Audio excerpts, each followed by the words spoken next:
Hello. So Eduardo and I are both going to present something, and then we will discuss it. Why are images anthropomorphized? Why do photographs live or die? Why do we as a species need to have images of ourselves and everything else we see, visit, own? Human beings want to look at themselves. If nothing else, the ubiquity of the camera and its photographic products demonstrates that obsession. People construct ways to look at themselves and others. The desire is incessant and impossible to satisfy, creating more and more pictures. Humans stare longingly at each other or with disgust, anxiety, curiosity, fear. People watch people and keep guard, as if everyone might live in a zoo or be a zookeeper. People vigilantly police themselves and others, maybe for survival. The continuance of the species may require knowledge of every kind of condition that might be endured, every kind of character and behavior encountered. Photography generally registers the relentlessness of people to see who they are really, or who they might be or might become, and what will happen to them. Now, these are some of the questions that I'm asking myself as I'm working on a new novel. What is it about human consciousness that appears to require this kind of reflexivity? And is it the defining characteristic of the species? How is so-called reality affected by images? Or if reality is images, why is more of them destructive to how we live? What does a glut of images mean or do to our lives? And why talk about an authentic life apart from the one people live? How do I, as a novelist, narrate the place of images in life and all of the other questions I've raised? I'm trying to ponder in the novel I'm writing. As a novelist, I'm often disturbed by the limited ways novels and other fictions are perceived. I believe what I write is as much based on the explanatory as what is known as theory. Theory is, after all, explanation. So as a novelist, I do my explaining differently. I use characters and descriptions of objects and so on. So I'm going to read a few pages, not all of these, from this novel that I'm working on now, which has many tentative titles, including Clouds and Apparitions, Clowns, Clouds and Apparitions, Clouds, Men, Apparitions, and Clowns. So, I don't know where I'm going with this. And I have two quotes to begin. One is from Virginia Woolf. Why should the right pursuits be so entirely hideous? And from Rabbi Abraham Heschel in a 1965 speech, we must learn to be surprised. Prologue, the end doesn't depend on the beginning. An ending upends some people, promotes others. If the end comes, it comes to one person, then might spark beginnings in others. The beginning starts in a historical moment, not as a single event, though every birth is singular. Death is a singular event for an individual. I recover. I'd been interrupted by a question from a fellow panelist after his unremarkable talk on memory and photography. I'm an image to you and you to me. We create each other in instants of connection. The identity process is interactive and a very fast game. I named us the picture people because most special and obvious now about the species is that our kind lives on and for pictures, live in and for images. Our species takes pictures, makes pictures, thinks in pictures.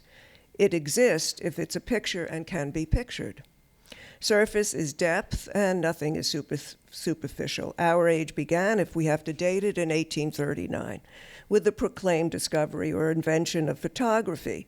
The picture age, or the age of images, took its impetus, its nucleus, the camera. In our postmodern era, we have persistently desired to create, remake, and pull down images from, of, and off everything: the stone, bronze, and iron ages, the industrial age, the electronic and technological age. No one can argue against calling us picture people. In the 8th century, the poet Hesiod sorted the world of man into 5 stages: golden, silver, bronze, heroic, and iron, and complained that with each stage there was a degradation. He regretted having been born into the 5th generation. This kind of articulation is old, and it's too old to keep repeating. Current prognosticators believe our fall is imminent or is already here. Non-sectarian speakers own up to godlessness, but have anyway morphed sin and damnation into civil calumnies. Collapse, apocalypse, extinction, whatever, from our own hands or our machines. In these predictions, heaven or hell isn't waiting for anyone. Purgatory is here. Reason, probability theories, and statistics do predict the end of something. Oil, say, and water. And it's true, we are fucking up the planet. No doubt. Still, we are alive now. The earth has been disrupted and disturbed by humans, at least since the invention of fire, which must have imitated nature's lightning strikes. Striking matches, I heard my father yell, "Stop." I was 5, could have burned the house down, he said. I was awake, aware then, and he gave me the idea. I could have burned the house down. Some have said that our being absorbed in images is the sine qua non for this inevitable self and other destruction. Narcissism, shown by our avidity for images, turned us inward into inner-bounded psyches, away from the natural order and from a necessary empathy, both underlying our immense species failure and so on. Interiority being an illusion as great as Narcissus found the river mirror to be. My frame of reference is cultural anthropology. I'm an ethnographer devoting himself to images, to the many forms and senses of image, creating an image, loving an image, etc.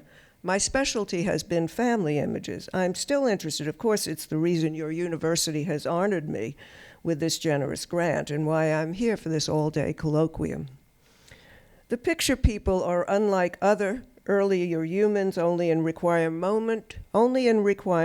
moment-by-moment proof of the world around them and their position in it. Systems to locate themselves wherever they are. GPS is technological solipsism. When the cell phone came in, what did people first say on it? I'm here, I'm walking home, and my favorite is, I'm waving to you, can you see me, etc. Reflections in pools of water might have given rise to the earliest drawings. The Neanderthal or Cro-Magnon or earlier man noticed an image in a stream, maybe his, probably first in animals.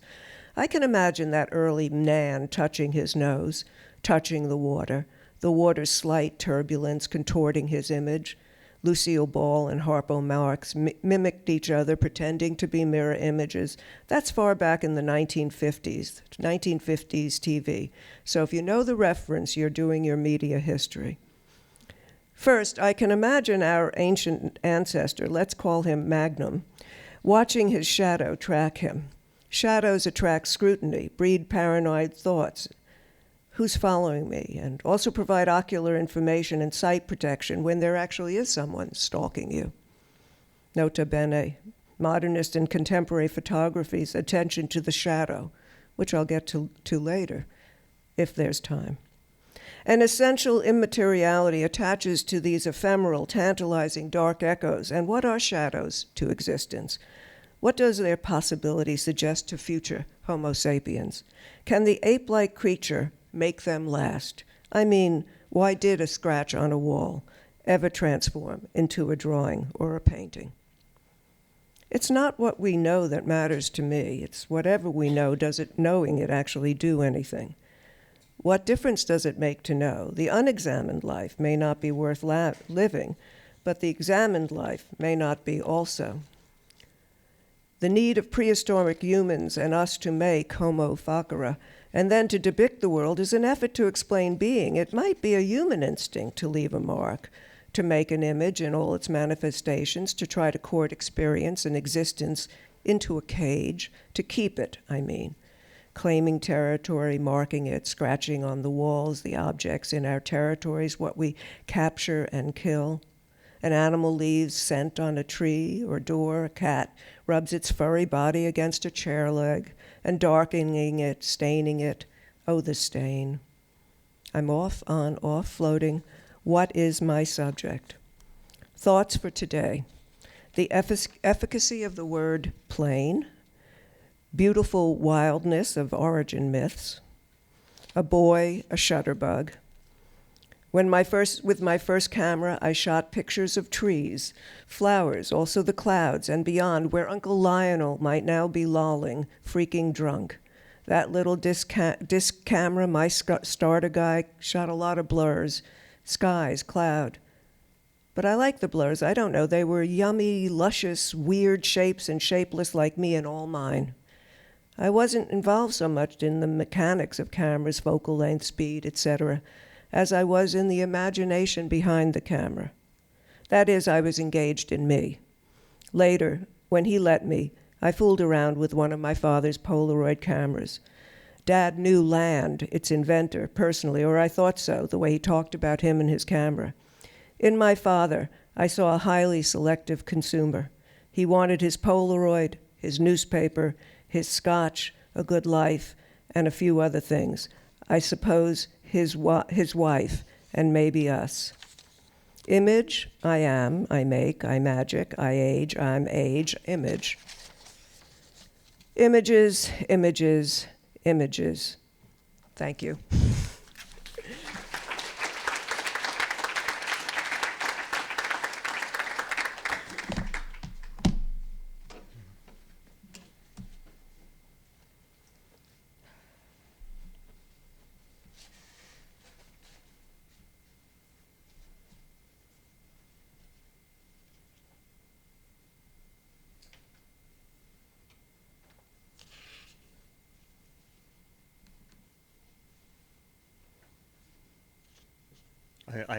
On the way over here, I printed my talk at Kinko's, and I realized when I got here that 2 pages were missing. So it's like the life and death of my paper. But in any case, I'm trying to match it with what I have here. I'll be with you very quickly. Okay. Thank you for being here, and thank you, Arthur, for the kind invitation. It's a pleasure to be here, and especially to be here with Lynne, whose work I've admired for a very long time. I didn't realize that she was working on a novel that had so much to do with photography, but since I also am very interested in the literary recourse to photographic metaphors when people talk about memory, perception, history, etc., I'm very happy that she's doing that and happy to be on this panel with her. So what I'm going to do is take on the title of the panel, The Life and Death of Images, and I will try and keep it very well to like the 10, 11 minutes that we've been given, and then we'll have the discussion. So The Life and Death of Images. Every image bears witness to the enigmatic relation between death and survival, loss and life, destruction and preservation, mourning and memory.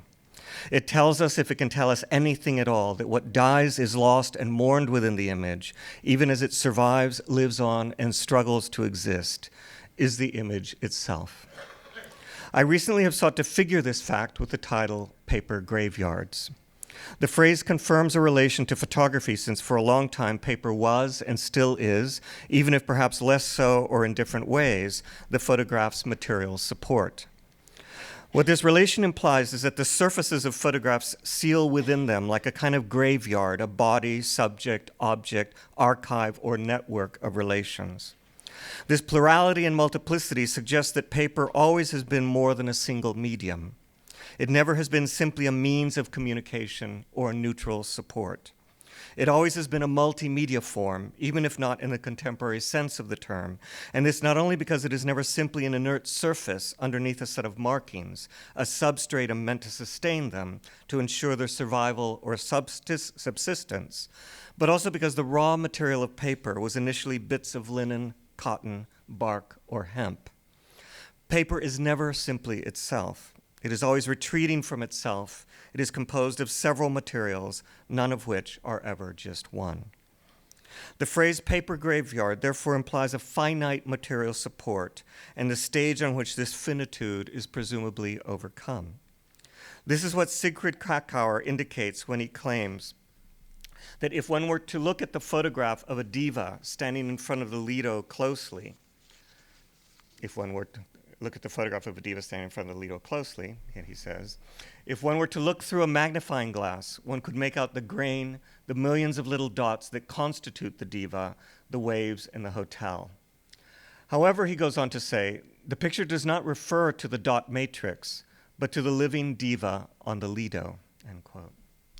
Roland Barthes reinforces this point when in the first few pages of his Camera Lucida, he confesses that when he looks at a photograph, he sees only the referent, the desired object, the beloved body.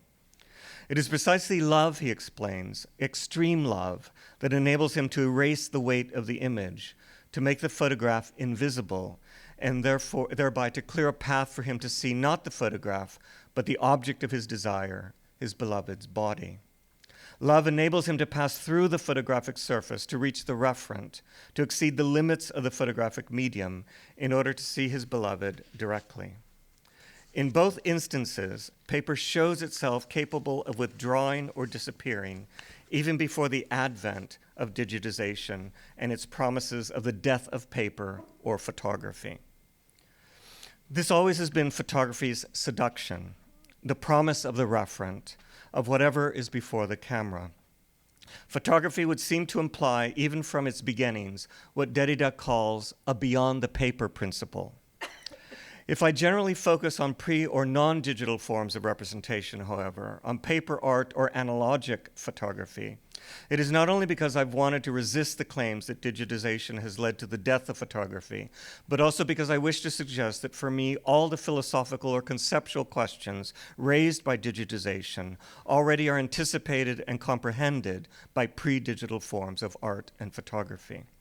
In other words, I do not believe that the fact that technical or artistic modes of appropriation increasingly are becoming spectral, are dematerializing, are becoming virtual, are undergoing a process of abstraction implies something new.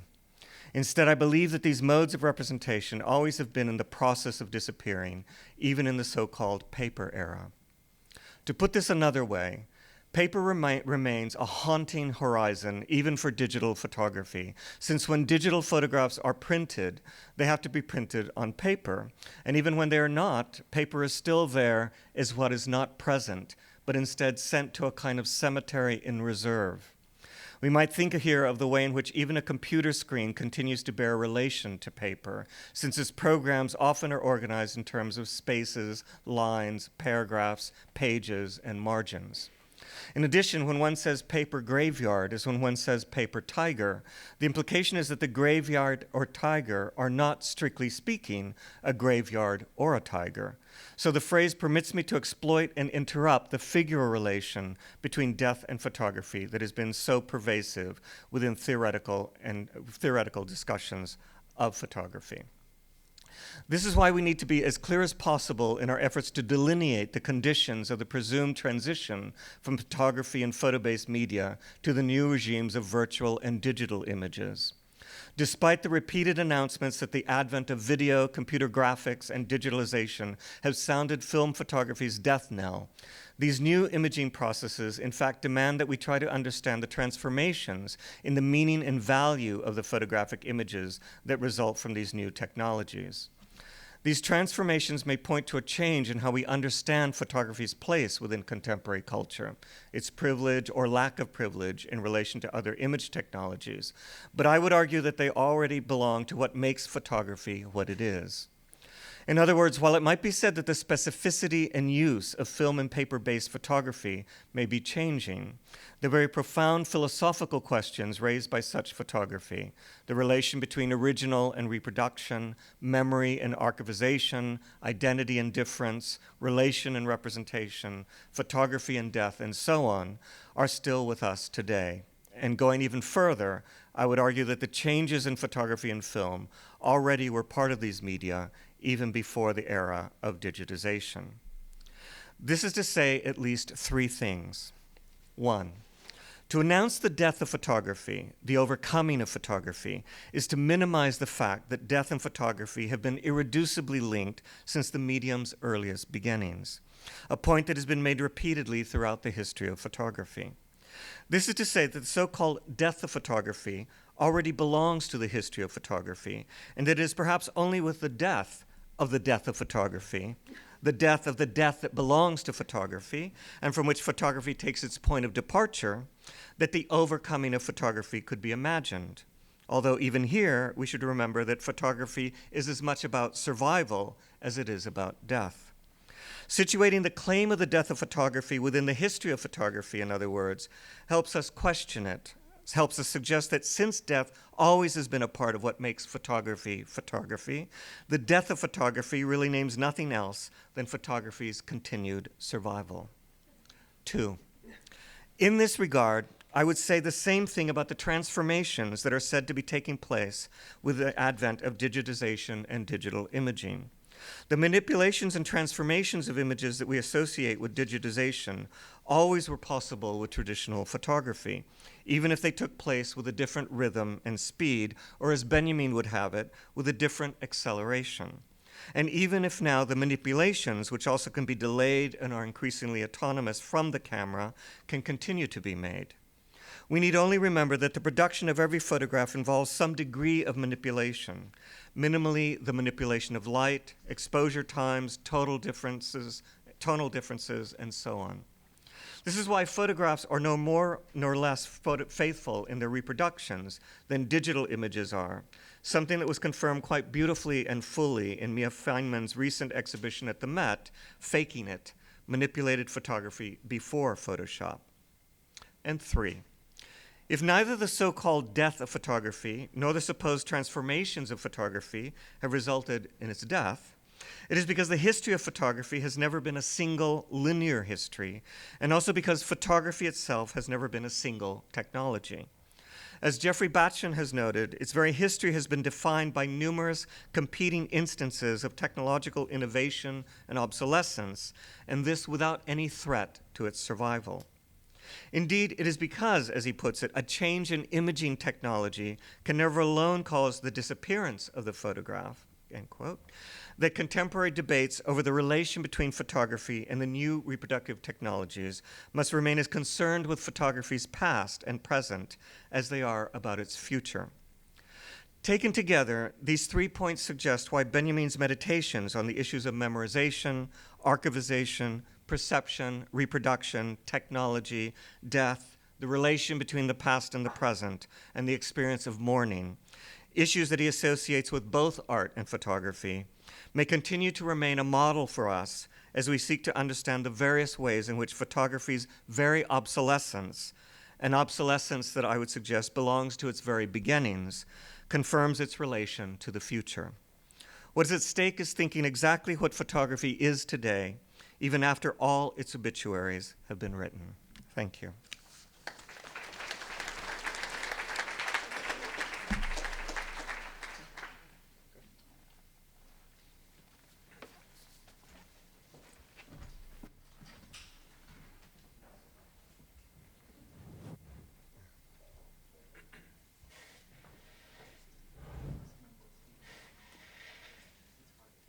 Oh, okay.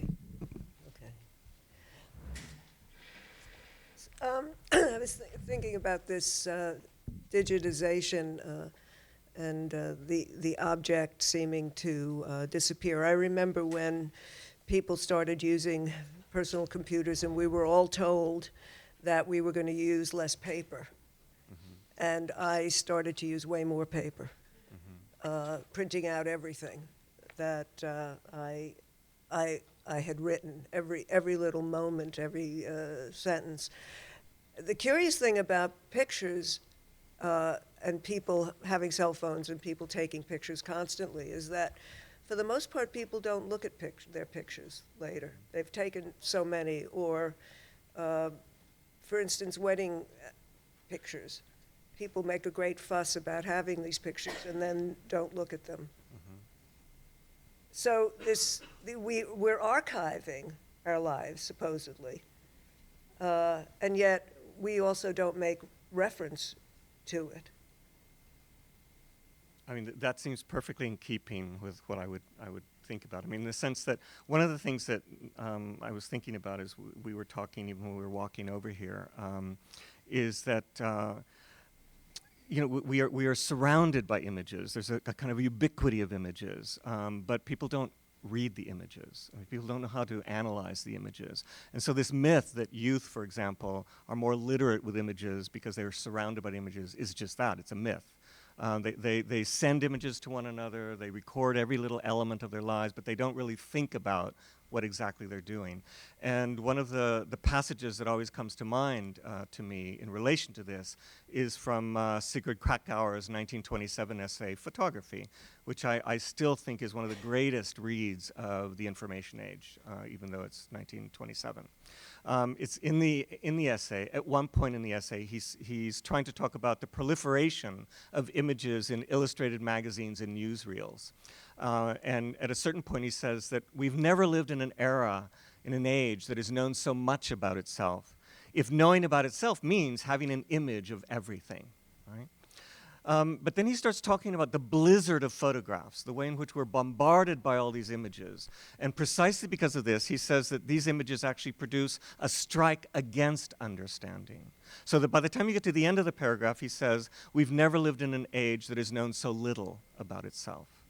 And I think that that's the fact that people are intensifying, accelerating, proliferating images is, I think, putting us at a greater distance from an understanding of what's actually taking place with this kind of itinerancy and movement and circulation of images. I found myself, and this is in the experiential realm, you'll forgive me, but it's the kind of thing I might make use of in a novel.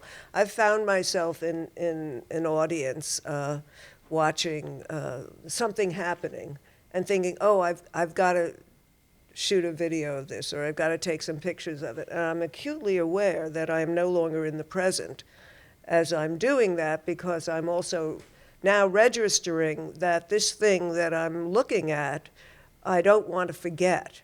Then I'm never going to look at those images again, or they're going to be so poor as images that they're not going to have seen anything. And yet I have this reflex to take a picture of something. Oh, there's this 6-year-old playing the violin, and I should take a picture of this. And yet I'm then not watching it.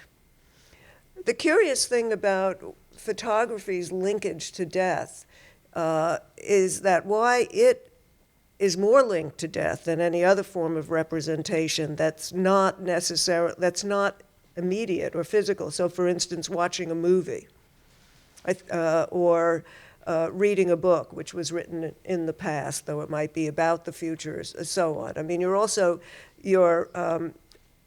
experience is different, let's say, than the maker of it, but you're still with something that existed prior to the moment. So it's a curious thing to me why that linkage is so persistent. I mean, I'm trying to think about more in this novel that I'm working on why it is we need to look at photographs. If they don't, remember when Louise Lawler and Sherry Levine did this piece, a picture isn't worth 1,000 words, or something like that. A picture, the idea was that it doesn't tell a story. A picture isn't worth 1,000 words.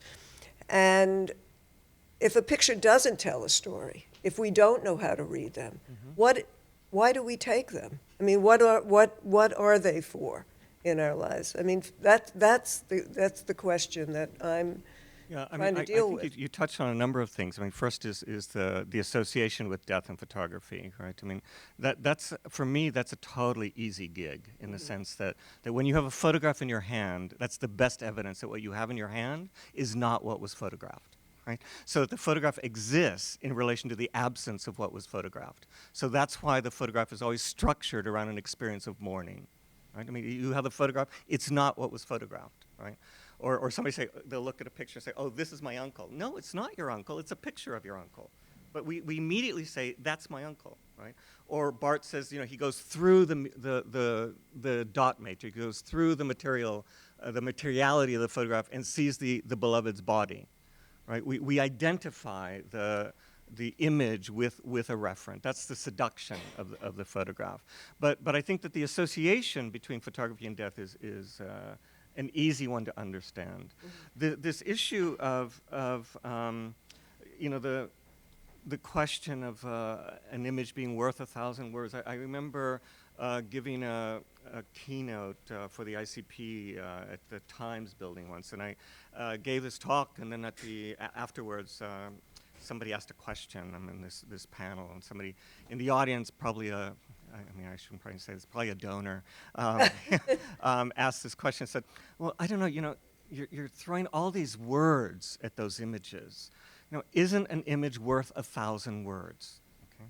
So Alan Sekula is sitting next to me, and he just bursts out, no, an image is not worth 1,000 words, it's worth 1,000 questions, which I think is fantastic, because that's what one, I mean, what is an image? How do you constitute the borders of an image? How do you read an image? Do you read an image in relation to what's visible in the surface of the photograph, or do you have to also read what's invisible, but what nevertheless has left its traces on the surface of that photograph? I do think that there is this impulse to record, to archive, etc. But I think one of the questions is, what is it that we're archiving and recording when we archive and record? And I think that one thing that I would accent is the discrepancy, in fact, between what is imaged in the photograph and what was before the camera. I think there's an absolute discrepancy that exists there. I mean, I'll give you a quick example that's linked to it in some way. I actually was talking to Lynne about this too. Benjamin has this great theory of smiles, okay? That when you smile at someone, you enter into this secret contract that implies that you want to be that person. So I smile at you, and it means I want to be you. Okay? So when you're about to have your photograph taken, everybody says, smile, right? So they're telling you, get ready to become someone other than who you are, right? That's what they're telling you. And that's why you're often looking at a photograph and you say, oh, that doesn't look like me, even though it's you, right? There's always this gap and discrepancy, I think. So I think we have, you could even say that we have the drive to archive and record precisely because it's something we're incapable of doing. Although I liked what you said in the presentation, that maybe one of the things that we exist to do is to leave traces. I think living, I mean, but Benjamin says this too, living means leaving traces. Right? People, when Eduardo said that to me, I said, I smile so that someone won't hurt me. But it's true. Once you smile, or once you are having a picture taken, you pose. You suddenly stop being yourself and you imagine what you look like for the camera. And anyone, I mean, if you look at Ronnie Horn's photographs of her niece, hundreds that she made, of course, in each one, the niece looks different because the lighting is different and so on. And so you learn when you read images or you look at them a lot that a picture of you could be, there could be a million different pictures of you, and there's never the kind of essential you, which is probably a good thing to know, that there isn't an essential you. But what I think about also with pictures and what they lack is what I talk about a lot in writing, and that's voice. For me, the issue of voice in a story is extremely important. Now, you could say it's the photographer's eye that is the voice of a photograph, the way the eye is seeing. But that's on that side of it. The reception is very different. The way one looks at it, there's not a singular voice, let's say, because we can all look at that picture in so many different ways. But in writing, one of the things that, let's say with this, working on this novel, the voice is very different from the voice in my last novel. And I work to get that because I want this guy to be thinking and living in a different way, and language will represent that in the rhythms of it. So it's a curious thing, the lack of a voice in a photograph. And it's a very silent medium, isn't it? I don't know that we think enough about how silent photographs are. And I think that's somehow important to realize that they're silent, that when you look at them, they don't give back in that way. And there's a lot of work being done now with sound and questions around noise and voice, I think, is coming into the fore, in part because people, for instance, don't want to use voicemail anymore. So people will just be texting, and then the voice will disappear. And you would be amazed, I think, how much memory exists in the voice of, let's say, someone you've lost. If you heard that voice, it would often be way more startling than the image of that person, because it's the thing that really disappears, really, really disappears. I mean, I actually think that you're a good person to have this particular conversation with. You know, this issue of voice and a writer's voice, and I like that the analogy that you made with a photographer would be the photographer's eye, right? Because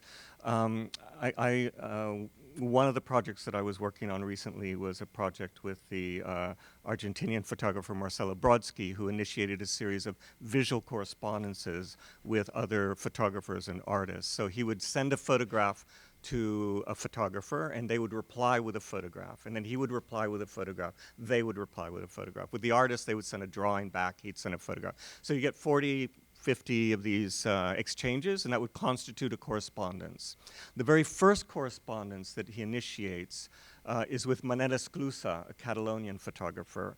So during the dictatorship, Marcelo had been in exile in Barcelona and had studied photography with Manel Esclusa. So when he initiates that correspondence with Manel, because Manel was his teacher, there's a way in which that image is already coming from Manel, right? So one of the things that I started thinking about in relation to that correspondence is the way in which whenever a missive is sent, whenever a letter is sent, it always comes from the destination, right? That you always have to have received something before you can send something. And if you think about the way in which he sends something that is already informed by the eyes of, let's say, at least a Catalonian photographer, then one question is, are the eyes of Marcelo Brodsky Argentinian? Mm-hmm. Right? I mean, could you singularize his eyes in relation to that? Or are his eyes composed of the network of influences and relations that have gone into the making of what is possible for him to see? And for me, the analogy there would be the way in which we always use a language that isn't just ours, right? So the citationality of the language we use. And as an old Emersonian, Emerson has this great essay called Quotation and Originality that not too many people read because he's supposed to be Mr. Self-Reliance. But by the way, self-reliance is 98% quotation, and it begins with an epigraph, do not seek yourself outside yourself, which is already a quote. So in Quotation Originality, he says, all minds quote, every moment is the warp and woof of the past and the present. We quote not only books, but tables, chairs, customs, religions. The originals are not original. There would be a history to the archangels if we but knew it. And so in that context, I mean, I'm wondering what, in terms of the singularity of a voice, which I think that one can generate the singularity of a voice, but that singularity always comes from and emerges from everything that you inherit in some way. Well, of course. I mean, working with a character, it's not, you try to make, in writing, the character as specific as possible because all generalities just fall flat. It's uninteresting to read something that's generalized. Because people, in the process, the reader, will make of something much more if it's specific. There will be a detail that may not be the detail in that person's life, but it will tick off a memory of another detail. But a kind of more generalized, all people like animals compared with my cat, will breed nothing, really. Virginia Woolf said that books continue each other. And I think voices do also. If you're trying to teach how to write a character to a student in a writing class, all you can say to them is read. Read and observe, because a character is something that's a representation on the page.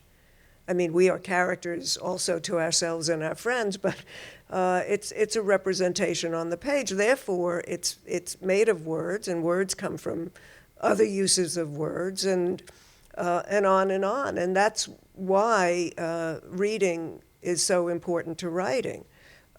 People who don't read really can't write because it's a concomitant activity. But that brings me back to Benjamin, because in that famous essay he wrote about the age of mechanical, he talks so much about not having to use the hand. Except when he talks about the pressing of the pressing of the camera. But it's about getting away from skill in some ways, that the reason that the camera is so democratic, or when we go to the movie theater and so on, it's that hand didn't need to be there. It wasn't like the painter, or it wasn't like the sculptor who needed to have a skilled hand. You could just, anyone could press the button. But much as I love that essay, I think that misses the point of the eye, because one of the things that Benjamin did with a lot of expertise was look, you know. And now you're saying also that we don't know how to read images. They're there, but we don't know how to read them. Similarly, if there's a difference between, you don't hear the word amateur anymore, do you? I mean, nobody says amateur photographer. It's because everyone is a photographer. But so what is the difference between an artist, photographer, and everybody else with the cell phone? I mean, I've been thinking about that a lot too, and supposedly it's the eye. It's the eye that sees or is able to frame an image. I mean, I do think that the looking part in that essay, in the work of art essay, has everything to do with the stakes of the essay, which for me is, I mean, I read the essay as a training manual on how to read images in a moment of danger. Right?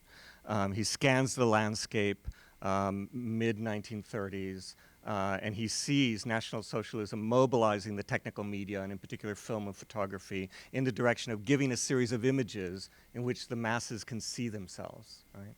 So he tries to see the way in which they're mobilizing these things in order to mobilize the masses. And you produce masses in the same way that you reproduce works of art. Right? And I think that it should be a question to all of you why, in this moment, when he looks around and humankind presumably hangs by a hair, he writes on the work of art. Like why he decides that that's going to be the way in which he can produce a series of weapons against fascism, right? And partly, I mean, very telegraphically, partly I think it's because he's looking around, he sees National Socialism trying to produce itself as a total work of art, and attributing to itself all the virtues and values that we associate traditionally with a work of art: creativity, originality, genius, eternal mystery, etc. So this is a country that's trying to depict itself as a work of art with all those attributes: originality, creativity, etc. So if he can show that in fact this mechanism is already the effect of any number of reproductive technologies, then it evacuates that claim. And his obsession with the aura is there also because the aura is a figure that is associated with Hitler. So he takes all the terms that are being circulated in order to support a particular vision of this state formation and tries to evacuate that or mobilize an argument against it by producing a different conception of the work of art as a mass of relations. Right? It is not original, not located to a here and now, despite what everyone says, that it is already an effect of reproduction. So I do see the essay as a manual on how to read images in a moment of danger.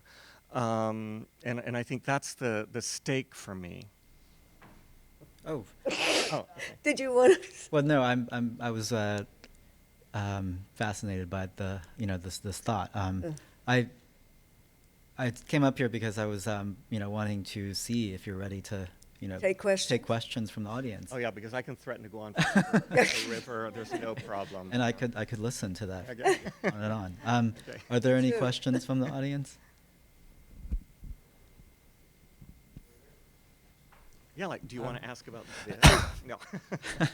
You know, I sit here and I've been listening to the discussion over the past 2 days, and I think that the issue is not so much what is reality given digitization as much as change. I say half jokingly, and only half jokingly, that I don't like any kind of change, because as soon as there's change, I lose my place, I lose my orientation, I lose my control, I lose my perspective. And I have to deal with that change, whereas if we keep things the way they were, I have more control. And I think that's the problem that we're facing with digitization. All reality is perspectival. We talk about the social construction of reality, which is a phrase which I absolutely hate because it's so meaningless. And we've been talking about that in my life for 40 or 50 years. But all reality is perspectival. If you were any kind of an artist, whether you're a painter or a writer or a photographer, and you wanted to describe this room, you would have to conceive of some kind of orientation or some kind of angle, something that that you would where you would begin. There's a multiple of realities that are right here, and so you choose one, and that doesn't seem like any great insight. What is insightful is the range of possibilities that we have to describe this room. We could do it many more ways today than we could prior to computers. But I remember what newsrooms looked like before computers came, and they were much more gritty places. After computers, all of a sudden they got very clean and very neat and very orderly. But that's not what the newspaper business was. Newspaper was dirty and gritty and rumpled, and so we lost something when computers came. And I think we're forgetting how we are relating to this change today, because we have many more tools and many more ways of perceiving, but I don't think we know what it is that we are perceiving, and I don't think we were thinking about that. And I think if we went back to the old technology, where we had typewriters again, that the grittiness of all of that might come up more. But I think it's the issue of change more than the issue of reality that we're struggling with today with respect to all of this. Mm-hmm. Do you want to say anything? Well, Proust always thought that change was overrated, which is why he loved being in the same room forever. I will just say, again, as an old Emersonian, that Emerson says at one point that people wish to be settled, but only insofar as they are unsettled is there any chance for them. Right? I do think that for me, and this is part I was trying to suggest, is that all the rhetoric of the new, I always have this, whenever somebody talks about something new, absolutely new, I feel like a dinosaur. Like I'm the one who I resist that rhetoric. I don't think anything falls from the sky. I don't think anything is born in a desert. I think everything has a history. So I think that there's nothing absolutely new. If it would be absolutely new, it would be totally foreign. We wouldn't be able to encounter it at all, right? So I think that for me, the rhetoric of that's why I was saying the rhetoric of the death of photography is just inflated. Photography's never been a single thing, so it survives in different modes, different forms. Those are changes. But I think that what you have is an intensification and acceleration of what always already was happening. So. Lynne, do you want to respond to that? I think that the question of loss is complicated, because if you never experienced it, you didn't lose it. And historically, one decade, generation after generation says it's not as good as it used to be. And that's why I used that quote from Hesiod, that he was sad that he'd been born into the fifth generation of this age. This is the thing that gets said again and again and again, and to me it just doesn't, it's not something I want to say about life. What I may personally feel a loss about may be very different from what a society or a culture loses or gains. I think that gain-loss metaphor is very problematic, basically. Another question from the audience? Hi. I'd agree with a lot of what you've said about the question of digitization being continuous with older models, and what we're seeing is just another stage in the ongoing revolution of photography. However, in your discussion, you talk a bit about what is continuous in relation to photo manipulation, which is very similar to debates around remediation and how even though the photograph is still digitized, we still read it in the same way. But I wondered what you thought about the fact that the textual linguistic approach to reading the image and visual literacy is transformed potentially by photography and computation, and how previous models of visual literacy or the way we even read images is actually unable to account for the politics of things like metadata, software, and protocols. And would you say then, do you think young people who you say cannot see or read images, perhaps it's that analog people don't understand the politics of the platforms on which these images are circulating? I think that could absolutely be the case. I mean, I think that, I mean, one of the things that I always also think about is I mean, because I go back to go forward myself, right? So Moholy-Nagy in the 20s says that the illiteracy, very famously says, the illiteracy of the future will be not of reading and writing, but of photography, right? So that there's a way in which he saw already then the need for people to learn how to read images. And I think that there is I mean, of course there's a difference between, let's say, chemically based photographs, film photographs, and information. But what I want to insist on is that the questions that are raised by both forms of photography, at least the questions that I'm most interested in, are very similar. I don't see them differently. Now, in terms of how you read an image, I think that if you're reading, I mean, I read images the way I read a text. I mean, I'm trained in literature, right? So when I read an image, I do the same thing that I would do with a sentence, right? I think if you read a sentence properly, as when you read an image properly, that sentence or that image can become as broad as the world. So what you need to do when you're reading either a sentence or an image is, first of all, put that sentence or image in a context. You reconstruct the context or circumstances in which that sentence or image were produced. But at the same time, in the instance of photography, you pay attention to that force of decontextualization that takes place in every photograph. Every photograph rips something out of a context, right? So that you have to both contextualize and decontextualize in order to read an image, let's say. Now, for me, part of the hesitation in regard to computational images, I mean, one sequence that I could have shown is Niepce's first photograph, 1826, right? Taken up by Joan Fontcuberta, who does a Googlegram of Niepce's image, right? He downloads 10,000 images from Google and then maps them onto the Niepce image according to color, density, etc. And from a distance, it looks like Niepce's image, but you get close and there are 10,000 little pixelated tiles that compose this image, right? And then Müller-Pohl then takes that and turns that into just data, right? You just see the datascape of that. It's totally unrecognizable as Niepce, except he tells you that it's done after Niepce.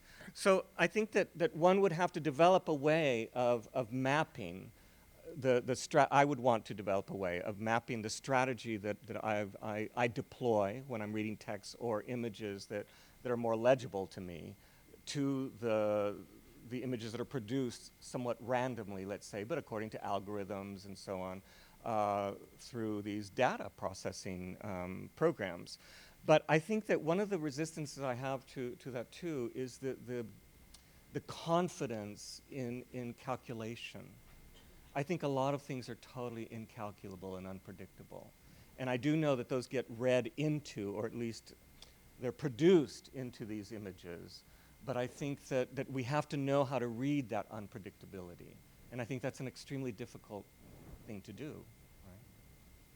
Right? I don't know if I'm just kind of mapping out what one would have to do.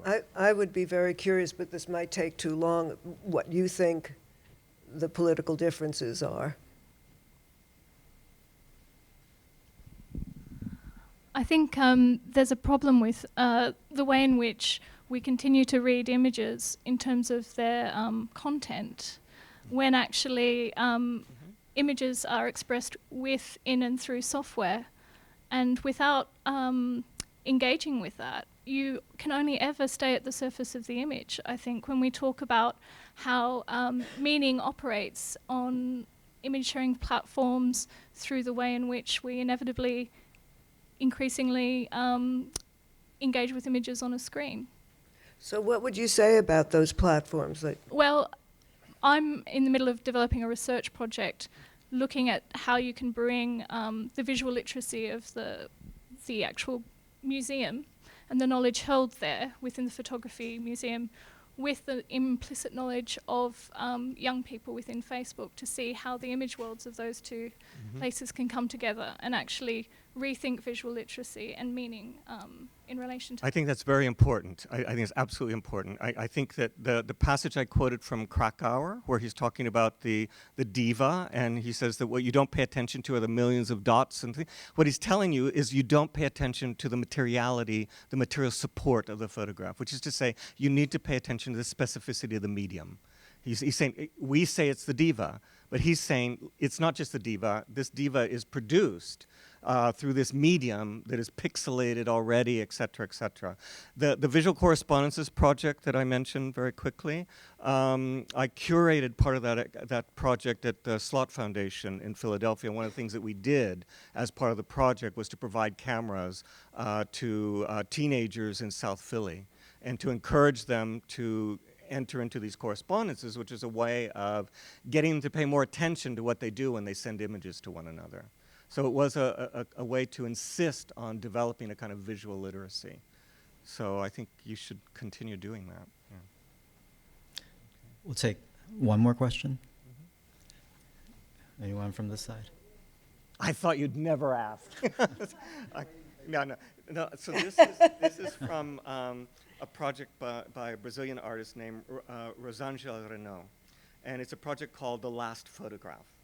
So what she did is she gave 43 analog cameras from her collection to 43 Brazilian photographers, told them they could take any picture they want as long as the picture included the redeemed Christ in it.